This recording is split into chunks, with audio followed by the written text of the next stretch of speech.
جی السلام علیکم، امید ہے کہ آپ سب لوگ خیریت سے ہوں گے۔ ٹرمپ آئیں گے تو آ کے عمران خان سب کو چھڑوا دیں گے، یہ وہ بات ہے بہت ساری جو جگہوں پہ ڈسکس ہو رہی ہے۔ حکومتی شخصیات بھی اس کے اوپر بات کر رہی ہیں، اپوزیشن کے لوگ بھی اس پہ بات کر رہے ہیں، اور یہ تاثر دیا جا رہا ہے کہ جیسے یہ پاکستان تحریک انصاف کی ایک پالیسی ہے، اور پاکستان تحریک انصاف یہ سمجھتی ہے کہ جناب جو ہی ٹرمپ صاحب آئیں گے اور ٹرمپ جو ہے وہ آ کے عمران خان سب کو چھڑوا دیں گے۔ اب مجھے نہیں پتا کہ ان کی کیا پالیسی ہے، لیکن میرا نہیں خیال کہ کسی بھی جگہ پہ کوئی بھی شخص جو سیریس ڈسکشن کر رہا ہو وہ اس کے اوپر اس طرح کوئی پالیسی بنا سکتا ہے کہ جناب ٹرمپ آئیں گے اور وہ آ کے عمران خان کو چھڑوا دیں گے۔ علیمہ خان صاحبہ نے کہا بھی کہ جناب جو ٹرمپ ہیں وہ کیا ابا لگتے ہیں پوری قوم کے کہ وہ آئیں گے اور وہ ان کو چھڑوا دیں گے۔ میرے خیال میں کہ انتہائی جسے کہتے ہیں بچگانہ سی بات ہے۔ ہاں یہ ضرور ہے کہ ٹرمپ کے آنے سے کیا امریکہ کی پالیسیز چینج ہوں گی، ٹرمپ کے آنے سے کیا وہ جو پریشر کانگریس کی طرف سے آ رہا ہے، جو امریکی عوام نمائندگان کی طرف سے آ رہا ہے، اس کے اوپر کوئی رد عمل آئے گا، اس لیے کہ بائیڈن انتظامیہ تو بالکل اس کے اوپر خاموش ہے۔ اب ایشو ٹرمپ کے آنے یا نہ آنے کا نہیں ہے، ایشو یہ ہے کہ اس وقت جو عوامی دباؤ پڑ رہا ہے وہاں کی ایڈمنسٹریشن کے اوپر، اگر کیملا بھی آ جائے تو اس کے اوپر بھی دباؤ ہوگا۔ جب آپ کی کانگریس سے ایک ریزولوشن پاس ہو، جب کانگریس کے لوگ آپ کو لکھ رہے ہوں تو اس کے اوپر انتظامیہ کی جانب سے کچھ نہ کچھ تو آئے گا۔ ابھی تک جو ایشو ہے کہ پاکستان میں جس قسم کی صورتحال ہے اور جس طریقے سے عمران خان صاحب کا ایک نیریٹو ہے اس کو عوام بھی قبول کر رہی ہے، اس کے اوپر عالمی سطح کے اوپر بھی بات ہو رہی ہے، وہ بنیادی ایشو ہے۔ جب تک یہاں سے اس طرح کے پیغامات جاتے رہیں گے، پیغامات ان اے سینس کہ یہ چیز واضح طور پہ نظر آتی رہے گی کہ عمران خان صاحب کے خلاف پولیٹیکلی موٹیویٹڈ کیس ہیں، ان کی پارٹی کو جو ایک طرح سے دباؤ ڈالا جا رہا ہے، ان کے اوپر مختلف قسم کے کیسز بنائے جا رہے ہیں، تو یہ بیانیہ کسی کے لیے بھی باہر کے ملک میں اس کو آگے پھیلانا، لوگوں کو بتانا وہ اتنا مشکل نہیں ہے۔ تو ٹرمپ آئیں یا نہ آئیں، یہ جو مسئلہ ہے جب تک پاکستان میں حل نہیں ہوگا یہ مسئلہ عالمی سطح کے اوپر بھی ڈسکس ہوتا رہے گا جب تک پاکستان کے حالات بہتر نہیں ہوں گے سیاسی طور پہ۔ دوسری بات یہ ہے کہ ٹرمپ کے آنے سے یقیناً اس حد تک تو ضرور فرق پڑے گا کہ ٹرمپ جو ہے وہ ایک جسے آپ کہہ سکتے ہیں غیر روایتی سیاستدان ہے، وہ کھل کے بیان بھی دے دیتے ہیں تو ان کا کوئی پتہ نہیں، وہ کسی ٹائم بھی کہیں پہ بھی بیان دے دیں، اور پاکستان میں تو ایک بیان کے اوپر اگر مغرب سے کوئی بیان آئے تو ہماری تو دوڑیں لگ جاتی ہیں۔ ہماری جتنی آزاد خارجہ پالیسی ہے، ہمارا جتنا وہ ہے، وہ کسی کا بھی دور ہو، وہ آپ کو پتہ ہے کہ ہمیں سارے تاریخ اس کی ایک گواہ ہے، کسی ابھی کوئی نہیں ہمیں اس پہ بحث کرنے کی ضرورت تو نہیں ہے۔ تو اس وجہ سے یہ بحث تو چل رہی ہے، لیکن جو لوگ اس طرح کہہ رہے ہیں کہ جو ہی ٹرمپ آئے گا اور وہ ٹرمپ یہ کر دے گا وہ کر دے گا، میرے خیال میں یہ اس کے اوپر جو ہے وہ جو حکومتی شخصیات ہیں وہ زیادہ بات کر رہی ہیں یہ تاثر دینے کے لیے کہ دیکھیں جناب وہ امریکہ کو ایبسولوٹلی ناٹ کہتے تھے، اب وہ امریکہ کو کیا کہہ رہے ہیں۔ تو یہ جو امریکہ کو کہتے تھے کہ ہم امریکہ کے وینٹیلیٹر کے اوپر ہیں اور امریکہ کو کیوں ایبسولوٹلی ناٹ کہہ دیا، تو وہ کیسے تھوڑا سا پریشر برداشت کریں گے۔ اور یہی وجہ ہے کہ جب کانگریس کے لوگوں کا وہ جو ان کے ممبران کا خط آیا اس کے اوپر اپنے 160 لوگوں سے خط لکھوایا گیا، لیکن کسی بھی بڑے بندے نے دستخط نہیں کیے، کیونکہ دستخط کریں گے تو یہ نہ ہو یار بعد میں ہمارے لیے مسئلہ بن جائے، اور کانگریس کے حوالے سے اگر ہم نے کوئی ایسی بات کر دی تو یہ نہ ہو کہ ہمارا نام لے کے وہاں پہ پھر جو ہے نا ادھر کوئی مسئلہ بن جائے۔ تو ٹرمپ کے آنے سے کوئی گارنٹی نہیں ہے کہ جو ہی ٹرمپ آئیں گے اور وہ پہلی کال عمران خان صاحب کو کریں گے، لیکن ٹرمپ جو ہے اس طریقے سے نظر انداز نہیں کریں گے جس طریقے سے بائیڈن انتظامیہ نے جو مبینہ انسانی حقوق کی خلاف ورزیوں کے اوپر، میں آپ یا کوئی اور نہیں کہہ رہا، ان کی اپنی کانگریس جناب ان کو لکھ رہی ہے، تو ٹرمپ کو لکھا تو انہوں نے تو کسی ٹائم پہ بھی بول دینا ہے، تو یہ بڑا ہے۔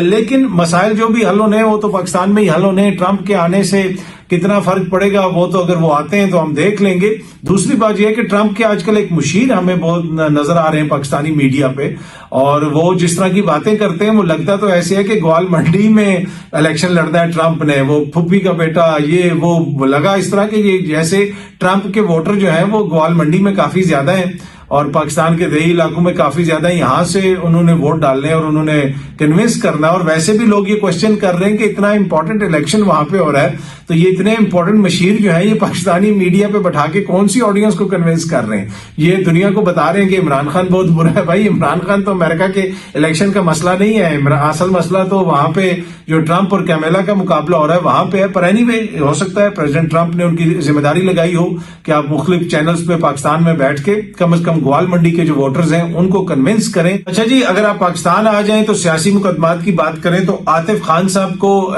کے پی کی حکومت، عاطف خان وہ جو عمران خان صاحب کے سینئر ساتھی ہیں، اس وقت ایم این اے پاکستان تحریک انصاف کے درینہ پی ٹی آئی کے کارکن ہیں، ان کو علی امین گنڈاپور صاحب کی حکومت نے دوسرا نوٹس آج بھیج دیا ہے کرپشن کے چارجز کے اوپر. جی ہاں جی, یہ اس دور کا نوٹس ہے, وہ جو معلم جبا انکوائری بند ہو گئی تھی, جو نیب نے بند کر دی تھی, اس کو علی امین صاحب کی جو اینٹی کرپشن کی اسٹیبلشمنٹ ہے KPK کی, انہوں نے دوبارہ اس کو کھول دیا. گزشتہ روز بھی ایک ٹویٹ کی ہوئی تھی عاطف خان صاحب نے, اس میں انہوں نے لکھا تھا کہ میری اپنی پارٹی کی حکومت نے مجھے نوٹس بھیجا ہے, معلم جبا کیس نیب کی جانب سے بند کر دیا گیا تھا, جو بھی یہ کروا رہا ہے وہ عمران خان اور پارٹی کو نقصان پہنچا رہا ہے, میں سچ بولتا رہوں گا اور اپنے اعتراضات پارٹی کے اندرونی فورمز پر اٹھاتا رہوں گا, اتنی سختیاں برداشت کی تو یہ کیا چیز ہے. ساتھ انہوں نے وہ نوٹس بھی لگایا ہوا معلم جبا کے حوالے سے. آج جناب ان کو ایک اور نوٹس بھیج دیا گیا ہے, اور یہ نوٹس جناب ان کو جو موصول ہوا ہے یہ بھی خیبر پختونخوا کی جو ہے اینٹی کرپشن اسٹیبلشمنٹ ہے, یعنی علی امین صاحب کے زیر جو نیچے کام کرتی ہے, یہ انہوں نے ان کو بھیجا ہے جناب دوسرا نوٹس, اور اس میں کسی ہاؤسنگ سوسائٹی کا ذکر ہے, اور انہوں نے کہا جی یہ پتہ نہیں اختیارات کا ناجائز استعمال یہ اور وہ, تو آپ آئیں آپ کو کوشچننگ کرنی ہے. اچھا, یہ جو اینٹی کرپشن ہے, اگر چلے معلم جبا بھی مان لیا, یہ ساری چیزیں مان لی جو بھی جہاں پہ بھی ہوئی کرپشن, تو آپ کیا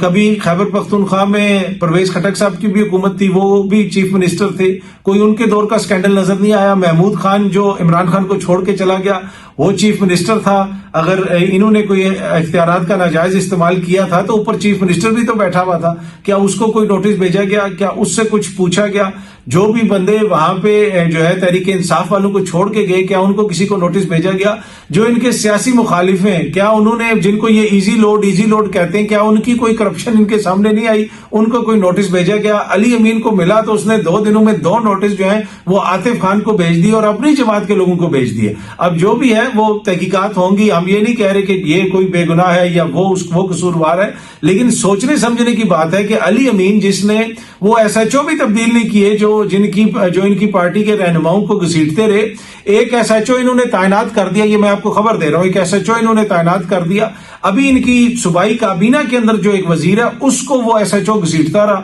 اور انہوں نے کہا یار یہ تم نے کیسے SHO تعینات کر دی ہے. مطلب پھر ابھی ایک ان کے سٹنگ MNA ہیں, اس کو بھی اس پولیس والے نے بڑے نامناسب طریقے سے گرفتار کیا, اس کے ساتھ برا سلوک کیا, لیکن انہوں نے اس کو دوبارہ SHO لگا دیا.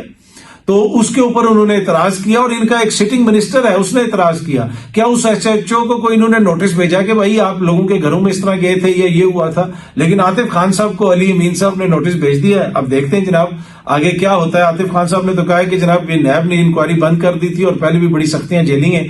پھر جو ہے یہ بھی جھیل لیں گے. لیکن اس سے آپ اندازہ لگائیں کہ جو وہ کہتے ہیں کہ جماعت کے اندر اختلافات ہیں اور پارٹی کے اندر ہو رہا کیا ہے, اس سے آپ اندازہ لگا لیں کہ کسی بھی مخالف کو جن کے اوپر بڑے بڑے کرپشن کے الزامات ہیں, مبینہ کرپشن کے الزامات ہیں, کسی کو کوئی نوٹس نہیں بھیجا علی امین صاحب نے. اور نوٹس کس کو بھیجے؟ اپنی حکومت کو. اور جو وہ حکومت میں جو لوگ چھوڑ کے چلے گئے عمران خان کو, وہ بھی اسی حکومت کا پارٹ تھے, ان میں سے بھی کسی کو نوٹس نہیں کیا. سو ویری انٹرسٹنگ ڈیولپمنٹ جناب خیبر پختونخوا میں. دوسری جانب خیبر پختونخوا کی حکومت کہہ رہی ہے کہ جی وہ PIA بھی خریدنا چاہتے ہیں, تو اب دیکھتے ہیں کہ جناب وہ ان کو حکومت بڈ دینے دے گی یا نہیں بڈ دینے دے گی. اس لیے کہ اس میں ایشو یہ ہے کہ حکومت تو پرائیویٹائز کر رہی ہے, اور اس لیے کہ PIA کو نقصان ہوتا ہے. بہت سارے لوگ کہہ رہے ہیں جی PIA کی بڈ اتنی کم آ گئی, PIA کی بڈ اتنی کم آ گئی. آپ میں سے جتنے بھی پڑھے لکھے لوگ ہیں جو سنتے ہیں, اور میجورٹی آپ سارے جو ہے میرے سے زیادہ باخبر اور پڑھے لکھے لوگ ہیں, آپ ذرا گوگل کر کے دیکھیں کہ $1 پہ کتنی کمپنیاں بکی ہیں. جو hundreds of millions of dollars کی ورتھ کی کمپنیاں تھیں,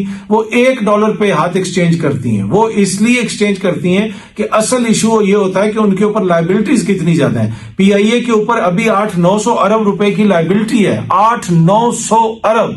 ٹھیک ہے, تو اس میں یہ 60% جو ہے وہ یہ بیچ رہے ہیں شیئر, اور اس میں بھی ابھی بھی 200 ارب سے زیادہ کی لائبلٹی ہے. یعنی جو بھی بندہ خریدے گا اسٹریٹ اوے وہ 200 ارب روپے کا مقروض ہو جائے گا. یہ میں سادہ الفاظ میں آپ کو بتا رہا ہوں. تو کوئی اگر $1 کی خریدے گا تو وہ جناب 200 ارب پلس $1 اس کو وہ کمپنی پڑے گی. تو جتنا نقصان ہو رہا ہے اور جتنی اس میں بھرتیاں کی ہوئی ہیں سیاسی, اور جس طریقے سے اس کو چلایا جا رہا ہے, اس کو تو جتنی جلدی بیچا جائے, اور جو بھی بیچے گا خریدے گا اس کو یہ بھی گارنٹی دینی پڑے گی کہ اس نے ملازمین کو نہیں نکالنا 18 ماہ تک. تو یہ وہ ساری چیزیں چیزیں ہیں, ساری لائبلٹیز ہیں وہ اپنے اوپر لے گا. اگر خیبر پختونخوا کی حکومت خریدے گی تو وہ ساری لائبلٹیز اپنے اوپر لیں گی, تو پھر تو وہ پرائیویٹائزیشن کا وہ جو ہے, آئی ایم ایف کہتی ہے کہ سرکار اس کے اوپر پیسہ خرچ نہ کرے, ادروائز اگر سرکار کرنا چاہتی ہے تو وہ کرتی رہے. اور اس برس بھی, کل بھی مفتاح صاحب بتا رہے تھے ٹی وی چینل پہ بیٹھ کے کہ اس برس اگین 100 ارب جو ہے روپے کا مزید نقصان ہو جائے گا. تو جو 200 ارب کی لائبلٹی ہے وہ جو ہے وہ 300 ارب کی لائبلٹی ہو جائے گی. تو وہ بڑی باتیں ہوئی بھائی کہ کسی نے بڈ جو ہے وہ 10 ارب کی دے دی, اتنے کی دے دی. تو اصل میں جو ماہرین کہہ رہے ہیں وہ تو یہ کہہ رہے ہیں کہ یہ $1 سے زیادہ کسی کو نہیں خریدنی چاہیے اس کمپنی کو. اگر یہ اتنی منافع بخش ہے, اس کے اتنے ایسٹس ہیں, تو پھر حکومت کیوں نہیں چلا سکتی؟ کیا حکومت کے جو ہے دماغ نہیں ہے, حکومت میں انتظامیہ نہیں ہے؟ فوراً کوئی چیز جب بکنے کی بات آتی ہے تو اس کے اوپر جناب یہ پاکستان کے اندر شور پڑ جاتا ہے کہ جی یہ قومی اثاثہ ہے. اب برٹش ایئر ویز کیا وہ پرائیویٹائز نہیں ہے؟ ہیتھرو ایئرپورٹ کو اسپین کی کمپنی اون کرتی ہے. برٹش ریلوے جو ہے وہ پرائیویٹائز ہو چکی ہے. بی ٹی برٹش ٹیلی کام وہ پرائیویٹائز ہو چکی ہے. گیس کی انرجی جو ہے وہ جو پرائیویٹائز ہو چکی ہے. ایشو یہ ہے کہ جب حکومت کا پیسہ ہوتا ہے تو یہ ایسے خرچ کرتے ہیں جیسے ان کے باپ کا پیسہ ہے اور اس کے اوپر ان کو پرواہ بھی نہیں ہوتی. لیکن جب حقیقت میں حکمرانوں کے اپنے باپ کا پیسہ ہو تو یہ ایک ایک چیز جو ہے ادھر ادھر نہیں ہونے دیتے, اپنا پیسہ خرچ نہیں کرنے دیتے. پیسہ تو یہ عوام کا خرچ ہو رہا ہے. جو پی آئی اے کے اوپر یہ سفر کرتے ہیں, ان کو مفت ٹکٹ ملتے ہیں, پھر کون دے گا ان کو مفت ٹکٹ پی آئی اے کے اوپر؟ یہ جتنے بھی لوگ گھومتے ہیں, وہ جو بندہ اپنی جیب سے پیسے لگائے گا وہ تو نہیں دے گا. تو ایشو یہ ہے کہ جب تک یہ کمپنی خسارے میں رہے گی, پاکستانی قوم کو تو خسارہ ہوتا رہے گا, پاکستانی قوم کے جیب سے پیسہ جاتا رہے گا, ان کے ٹیکسوں سے پیسہ جاتا رہے گا. تو جتنی بھی ایسی کمپنیاں ہیں جو خسارے میں ہیں, میں پہلے دن سے کہہ رہا ہوں ان کو بیچنا چاہیے, پرائیویٹائز کرنا چاہیے. دنیا بھر میں اسی طرح ہوتا ہے. آپ دیکھ لیں کہ یہاں پہ جب بھی پرائیویٹائزیشن کی بات ہوتی ہے, بیچ میں کوئی ایسی کھچ ماری جاتی ہے, اور ریکو ڈک والا جو معاملہ تھا اس کے اوپر جو کھچ ماری گئی عدالت کے اندر, اور وہ بعد میں ہمیں کتنا جرمانہ ہوا اور اس کے اوپر کتنا ہمیں مسئلہ پڑا, فوراً کہہ دیا جاتا ہے جناب یہ نہیں ہوگا وہ نہیں ہوگا. اسی طرح سٹیل مل جو ہے وہ ابھی تک پڑی ہوئی ہے,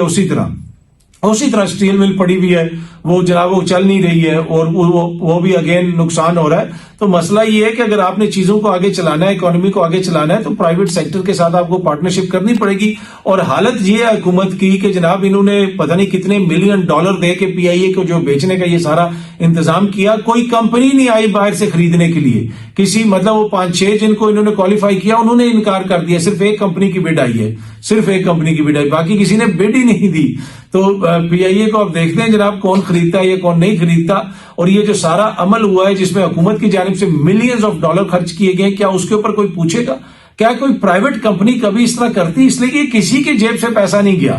یہ جو ملینز آف ڈالرز انہوں نے دیے ہیں کنسلٹنٹس کو, وہ کس کی جیب سے گیا ہے؟ وہ آپ کی جیب سے پیسہ گیا ہے. تو ان کو تو کوئی پرواہ نہیں ہے, نظام اسی طرح چلتا رہے. اچھا جی, جو قاضی فائز عیسیٰ صاحب نے کچھ ریسرچرز کو وہاں سے ان کی ٹرانسفر کر دی تھی جو منصور علی شاہ صاحب کے ساتھ کام کرتے تھے, اور اس کے اوپر لوگوں نے بڑا اعتراض کیا تھا اور کہا تھا کہ بڑی چھوٹی حرکت ہے. اسی وجہ سے منصور علی شاہ صاحب نے اپنے خط میں بھی پیٹینس کا ذکر کیا تھا, لولی ایڈمنسٹریٹو جو میئرز ہیں ان کا ذکر کیا تھا. تو انتہائی چھوٹی حرکتیں وہ کرتے رہے بقول منصور علی شاہ صاحب کے. انہوں نے اپنے لیٹر میں لکھا کہ انتہائی چھوٹی قسم کی حرکتیں ہیں, اس کے لیے ورڈ یہ پیٹینس یوز ہوتا ہے. تو ان حرکتوں میں سے ایک حرکت یہ بھی تھی کہ جناب انہوں نے ان کے جو ریسرچر ہیں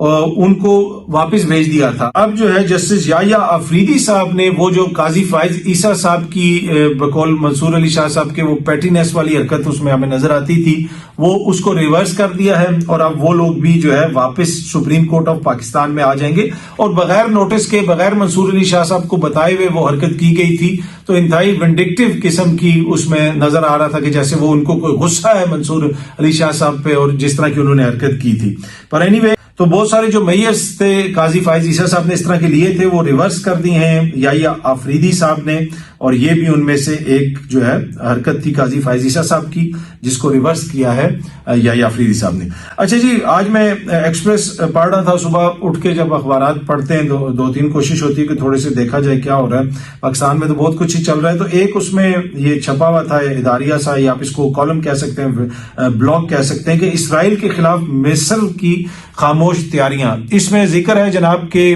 کس طرح اسرائیل ایک گریٹر بنانا چاہتا ہے, گریٹر اسرائیل, اور اس کے نقشے میں یہ بھی ہے تو وہ بھی ہے,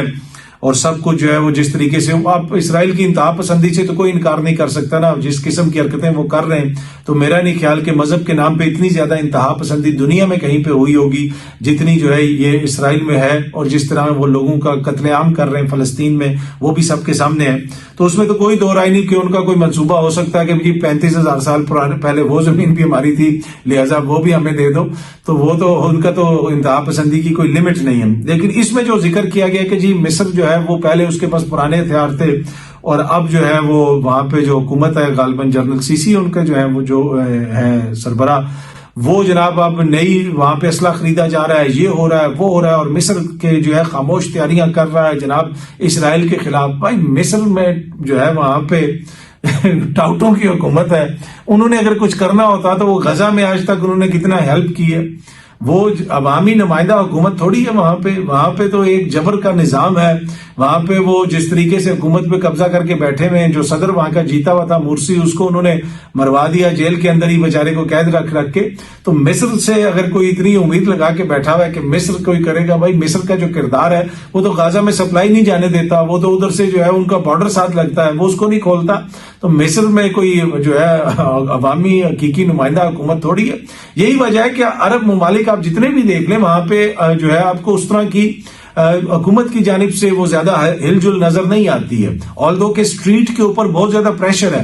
جو عرب اسٹریٹ ہے وہ فلسطین کے ساتھ کھڑی ہے، لیکن حکومتیں اس طرح آپ کو نظر نہیں آتی، OIC آپ کو اس طرح نظر نہیں آتی۔ اس کی بنیادی وجہ یہ ہے کہ وہاں پہ عوامی نمائندہ حکومتیں نہیں ہیں، وہاں پہ بادشاہتے ہیں، ڈکٹیٹرز ہیں، زبردستی حکومتوں پہ لوگوں نے قبضہ کیا ہوا ہے، تو وہ اپنی مرضی سے حکومت چلاتے ہیں، اپنی پالیسیز کے مطابق حکومت چلاتے ہیں، عوامی امنگوں کے مطابق حکومت نہیں چلا سکتے۔ آپ نے دیکھا کہ کوئی بڑے بڑے جلسے جلوس اس طرح نہیں ہوئے وہاں پہ، ہاں ترکی میں ہوئے، ترکی میں جلوس وغیرہ نکلے، ترکی میں ایک نمائندہ حکومت ہے، ترکی میں ایک ڈیموکریٹک پروسیس ہے، باقی سارے آگے پیچھے جو ہے وہ ان کی تو بیچاروں کی حالت ہی نہیں۔ مصر جو ہے کیا پیدی اور کیا پیدی کا شوربہ مصر کرے گا جناب، مصر اتنا ہوتا تو مصر کی یہ حالت ہوتی۔ تو مصر میں اگر حکومت کوئی خاموش تیاری کر رہی ہوگی تو وہ ایسے ہی کر رہی ہوگی کہ اپنی عوام کو ہم نے کیسے کنٹرول کرنا ہے، اپنی عوام کو ہم نے جو ہے وہ ڈیموکریٹک پروسیس سے باہر رکھنا ہے، جس طرح پہلے جو ہے حسنی مبارک نے رکھا، ہمیشہ وہ 95% ووٹ لیتا تھا حسنی مبارک، تو اس کے بعد اب دوسرا وہاں پہ اس طرح کا ایک صدر آ کے بیٹھ گیا ہے، اس کی کتنی عوام میں سپورٹ ہے یا کتنی اس کو عوام نے ووٹ دیے وہ بھی سب کے سامنے ہے۔ تو مصر جیسے جو ممالک ہوتے ہیں ان سے یہ ایکسپیکٹ کرنا کہ وہ پرنسپل کی بنیاد کے اوپر کوئی سٹانس لیں گے ان کی جو حکومت ہے وہ نہیں ہو سکتی، جب آپ کی حکومت خود ہی ایک جو ہے وہ غیر جسے آپ کہہ سکتے ہیں ڈیموکریٹک طریقے سے آئی ہوئی ہو، جس کے اندر نہ کوئی پرنسپل ہو، جہاں پہ انسانی حقوق کی بڑے پیمانے پہ مبینہ خلاف ورزیاں ہوں، جہاں پہ آپ اپنے لوگوں پہ جبر کرتے ہوں، وہ دوسروں کو جا کے کیا انصاف دلائیں گے؟ مصر اگر کوئی خاموشی سے کچھ کر سکتا ہے تو میرے خیال میں اپنے لوگوں کو انصاف دینا شروع کر دے، اپنا نظام وہاں پہ بہتر کرے، وہاں پہ جس طرح کا جبر کا نظام ہے وہ پوری دنیا کے سامنے ہے۔ اور یہی فرق ہے ویسٹرن ممالک میں اور دیگر ممالک میں۔ ویسٹرن ممالک کو زوال کیوں نہیں ہے؟ وہ اپنے لوگوں کے ساتھ جبر نہیں کرتے، پالیسیز ٹھیک ہے ان کی جو مرضی انٹرنیشنل سطح پہ وہ بناتے رہے، ظلم بھی کرتے ہیں، ناانصافی بھی کرتے ہیں، دوسرے ممالک کی حکومتیں بھی کراتے ہیں، وہاں پہ جا کے حملے بھی کرتے ہیں۔ وہ جو باراک اوباما ہے، اس دن بھی میں نے آپ کو بتایا تھا، جس کو نوبل پیس پرائز ملا تھا، اس کی پریزیڈنسی کے آخری سال میں وہ 26,000 بم دنیا پہ گرا کے گیا، 26,000 بم، اور آج وہ کھڑا ہو کے امن کی باتیں کرتا ہے، اور اس کو نوبل کا جو نوبل پیس پرائز بھی دیا تھا۔ اور پاکستانی دانشور کہتے ہیں ٹرمپ بہت برا ہے جناب، اوباما یہ اوباما وہ۔ کبھی آپ کو کسی نے بتایا کہ اوباما جناب اپنی پریزیڈنسی کے آخری سال میں 26,000 بم دنیا پہ گرا کے گیا تھا، اور کس کس ملک میں گرا کے گیا تھا؟ آج جا کے ذرا گوگل کیجئے گا، تھوڑی ریسرچ کریں تو آپ کو پتا چلے گا۔ پر اینی وے بہت جلدی آپ سب دوستوں سے دوبارہ ملاقات ہوگی، اپنا خیال رکھیے گا، تھینک یو سو مچ۔